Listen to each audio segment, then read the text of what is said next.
Unlocking Govee Smart Lights, DIY Bluetooth Control and Reverse Engineering Tutorial. Imagine turning your fancy Govee H615B strip lights into a DIY project that puts you in the driver's seat. No app dependencies, no cloud needed, just pure control. That's exactly what I dove into recently, transforming my smart home setup with a bit of reverse engineering.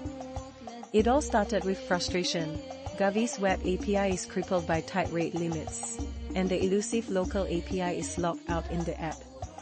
So, I rolled up my sleeves and went on a journey through Bluetooth packets, Python scripts, and a lot of trial and error. My toolkit was straightforward: a MacBook M4 Pro, a Google Pixel 8 Pro, the hero in capturing Bluetooth traffic, Wireshark, Bleak, a Python Bluetooth library, and a handy Milvey Duo S microcontroller for running my code. My goal: to send commands directly via Bluetooth instead of relying on the official app or cloud servers, opening up endless automation possibilities. The key was capturing what my phone sent to and received from the lights.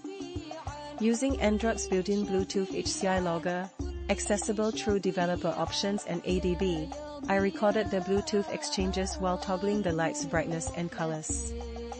Wireshark helped me sift through the packets, revealing the communication protocol. It turns out, these devices listen to specific UIDs and respond to particular command structures. Through meticulous analysis, I discovered the magic numbers behind powering the lights on and off, adjusting their color, and controlling brightness. For example, the on command looks like a specific packet with 0x33 and 0x01 bytes, while the off is similar but with 0x00 at the end. Changing colors involves crafting packets with color hex codes and computing checksums via XOR operations, everything that happens behind the scenes in an elegant algorithm I coded in Python. What blew my mind was finding that these packets include a checksum byte ensuring data integrity, which I automated to dynamically generate commands. Now, I can tell the lights to turn red, green, magenta, or set any brightness level I want, completely bypassing the official app. It wasn't a walk in the park. Reverse engineering always involves setbacks and surprises. But with patience and a bit of hacking, I managed to develop a control method that can be integrated into home automation systems like Home Assistant. I even built a web interface that lets me modify the lights from my browser.